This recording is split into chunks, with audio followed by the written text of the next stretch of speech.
ప్రపంచ ప్రఖ్యాతిగాంచిన కథా రచయిత, నవలాకారుడు, నాటక రచయిత విలియం షేక్స్పియర్.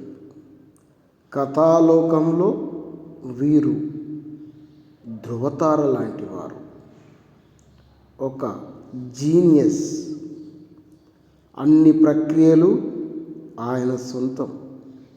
హాస్యం, విషాదం, చరిత్ర, సాహసగాథలు, ప్రేమ కథలు, జానపదాలు ఒకటేమిటి, అన్నీ తనవే.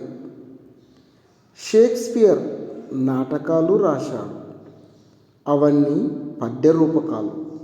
మంత్రగత్తెలైనా, చంటి పిల్లలనైనా, మృత్యుతో పోరాడిన వీరాధి వీరులైన, యువ ప్రేమికులైన, వాగుడుకాయనైన వ్యక్తుల వివిధ రూపాలను సజీవంగా మన ముందు చిత్రిస్తాడు. వారు రాసిన 26 నాటకాలను క్లుప్తంగా మనం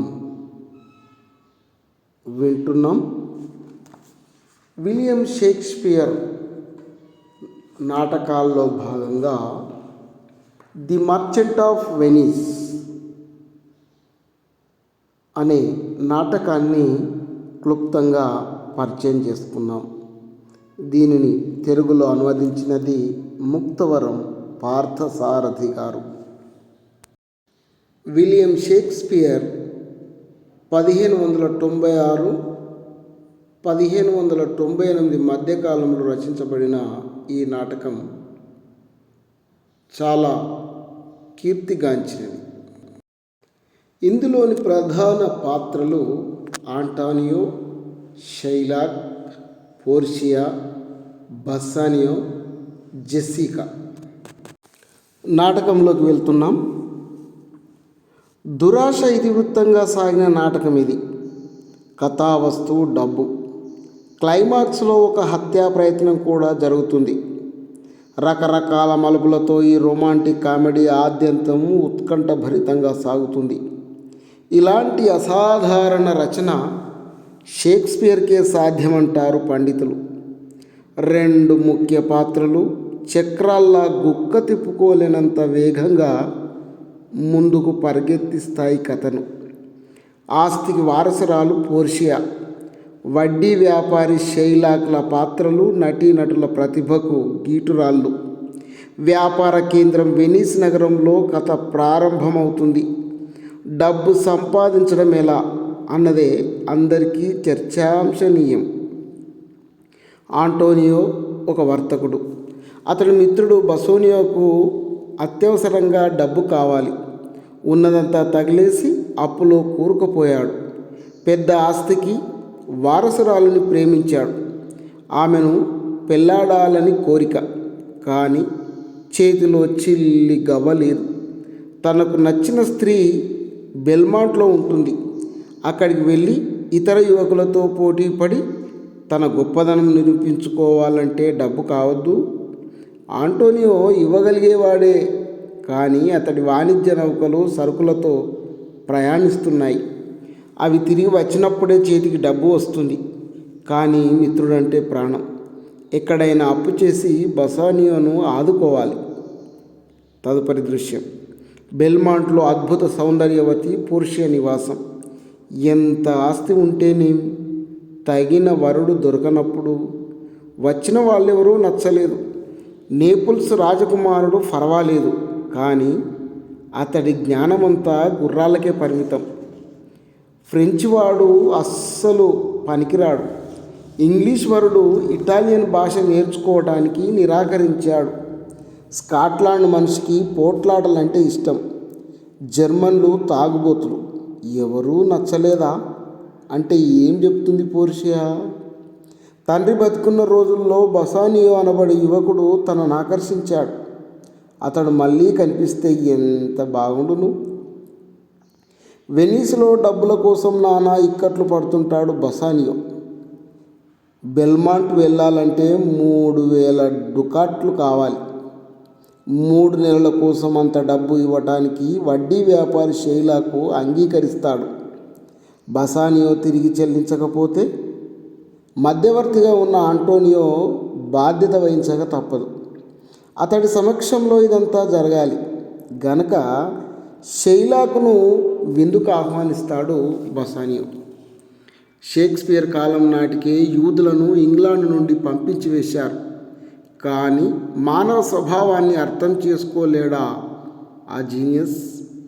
వివక్షకు అవమానాలకు గురైన యూదులు లోపల ఎలా రగిలిపోతుంటారో, ఎలాగ ప్రచ్ఛన్న అగ్నిపర్వతాల్లాగా బతుకుతుంటారో అతడు ఊహించాడు. యూదులది అత్యంత ప్రాచీనమైన జాతి. షైలాక్కు క్రిస్టియన్లంటే ద్వేషం. ఆంటోనియో పొడ కూడా గిట్టదు.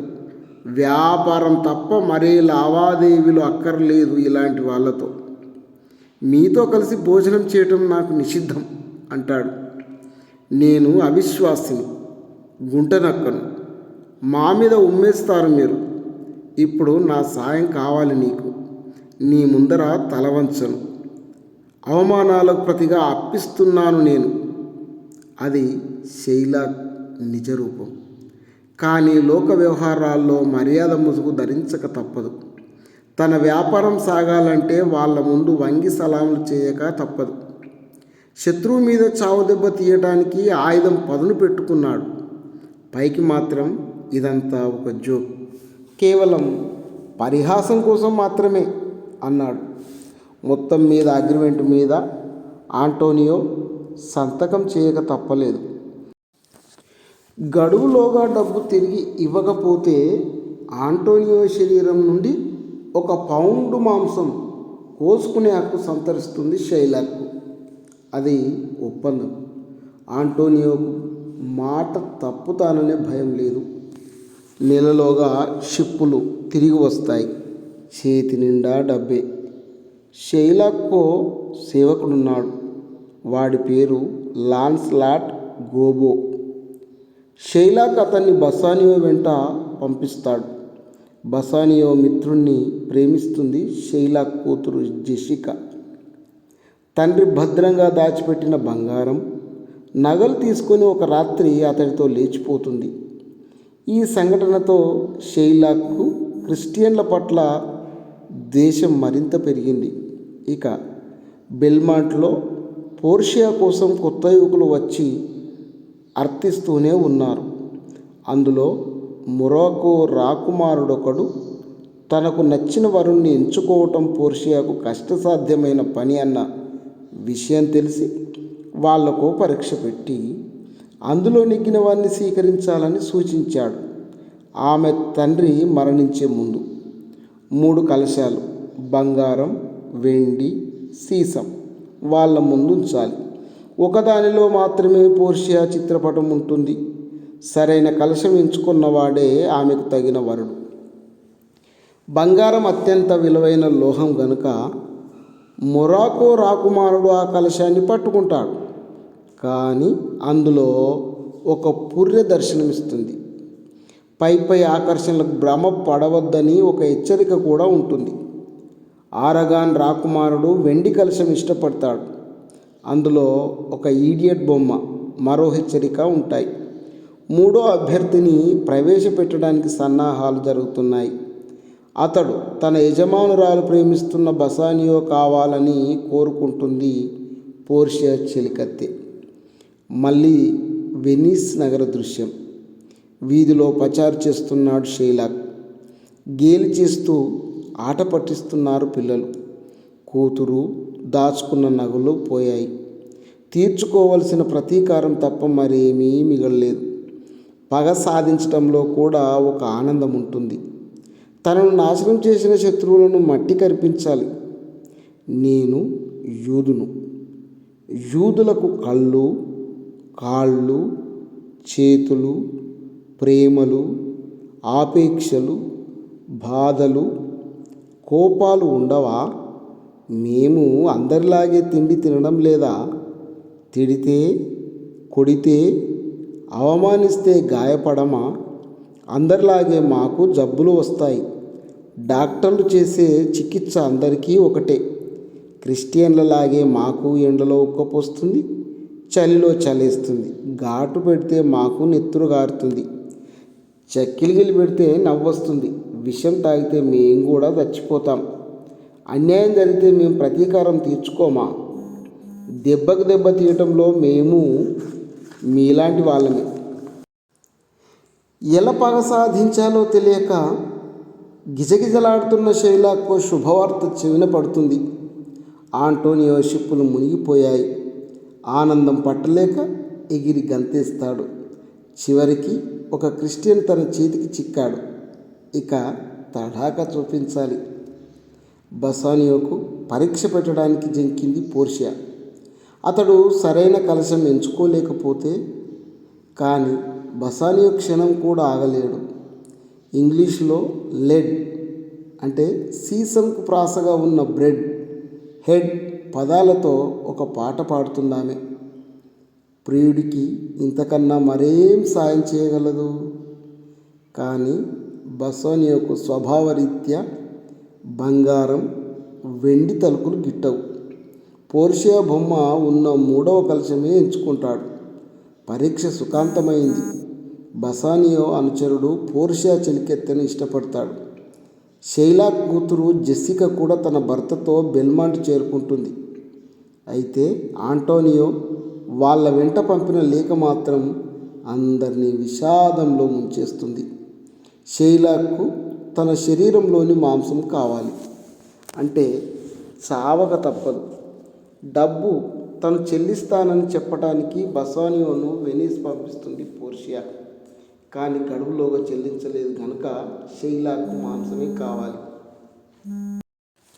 అంటే చావక తప్పదు. డబ్బు తను చెల్లిస్తానని చెప్పడానికి బసానియోను వెనీస్ పంపిస్తుంది పోర్షియా. కానీ గడువులోగా చెల్లించలేదు కనుక షైలాకు మాంసమే కావాలి. మమ్మల్ని కుక్కలు అన్నావు కదూ, కండలు పీక్క తింటాయి కుక్కలు. భర్త తిరిగి వచ్చిందాక తను సన్యాసం స్వీకరిస్తానంటుంది పోర్షియా. కానీ నవ్వుతూ తుల్లుతూ ఉండే ఆమె స్వభావానికి సరిపడిన ప్రకటన కాదిది. మారువేషంలో లాయర్గా వెనిస్కి వెళ్ళి ఆంటోనియోకి స్వాదించడానికి ప్లాన్ వేసింది. లాయర్ల దుస్తులు అరవివ్వటానికి, సరైన న్యాయ సలహా చెప్పడానికి ఆమె కజిన్ ఒకడున్నాడు. అలాగా తను లాయర్ గుమస్తా వేషంలో ఆమె చెలికత్త ప్రయాణమవుతారు. డ్యూక్ ఆఫ్ వెనీస్ ఇతర పెద్దలు కలిసి షైలాక్ మనసు మార్చడానికి ప్రయత్నిస్తున్నారు. అప్పటికి అక్కడ అమలులో ఉన్న చట్టాల ప్రకారం అతడి డైమండ్ సబబే. ఎవరెంత అర్థించినా షైలాక్ చెల్లించడు. ఇన్నాళ్ళు తమను నానా అవమానాల పాలు చేసిన వాళ్లకు, తమను కుక్కలని, చీడ పురుగులని అసహ్యించుకున్న వాళ్లకు క్షమించమని అడిగే హక్కు లేదు. ఆంటోనియో మాంసం మీద తనకు షైలాక్కు హక్కుంది, అంతే. నేను న్యాయం కోరుతున్నాను, జాలి గురించి ఉపన్యాసాలు వద్దు అంటాడు షైలాక్. ఆంటోనియో తరపు వాళ్ళు కోపంతో ఎంత అరిస్తే షైలాక్ అంత ఆనందం. నిస్సహాయ స్థితిలో అందరూ పెడబొబ్బలు పెడతారు. కోర్టులో గందరగోళం. షైలాక్ కత్తికి పదును పెడుతూ ఉంటాడు.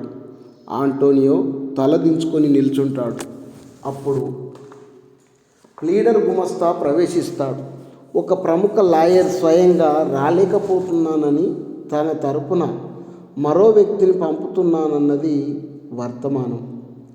నల్లటి దుస్తుల్లో పోర్షియా ప్రవేశం. ఎదురుగా ప్రత్యర్థి షైలాక్. క్షమించమని అడిగే హక్కు ఎవరికీ లేదు. అది స్వచ్ఛందంగా చేయవలసిన పని. జాలి, దయాగుణాలు అడగకుండా కురిసే స్వచ్ఛమైన వర్షం లాంటివి. దయ కోసం మోకరిల్లవలసింది దేవుని ముందు.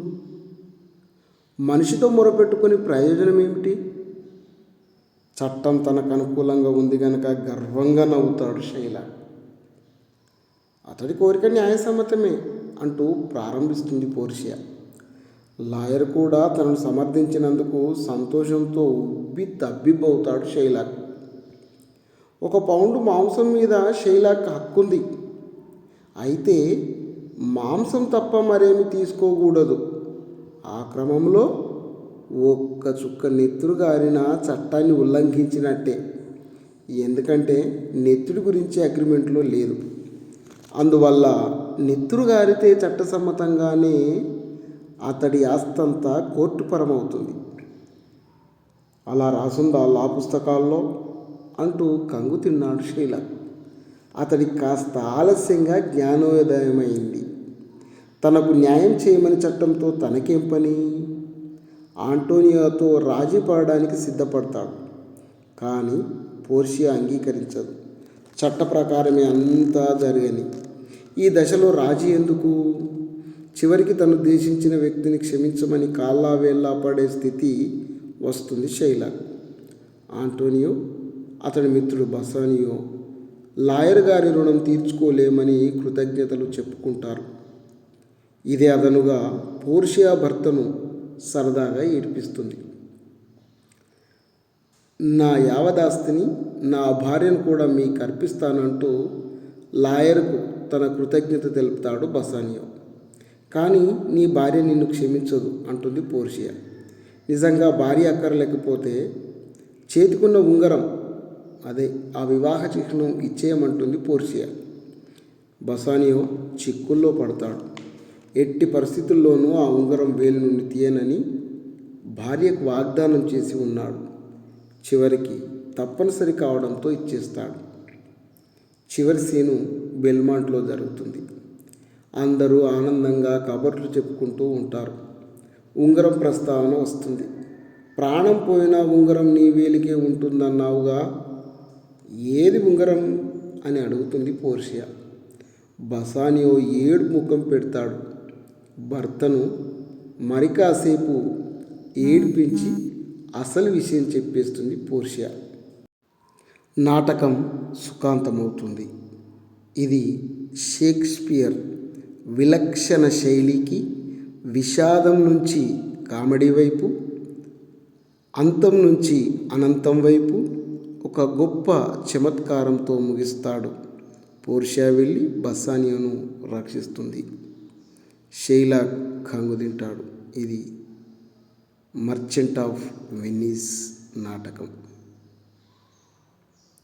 ఈ ఛానల్ సబ్స్క్రైబ్ చేయకపోతే ఇప్పుడే సబ్స్క్రైబ్ చేయండి, లైక్ చేయండి. మీ డాక్టర్ సిద్దంకి యాదగిరి.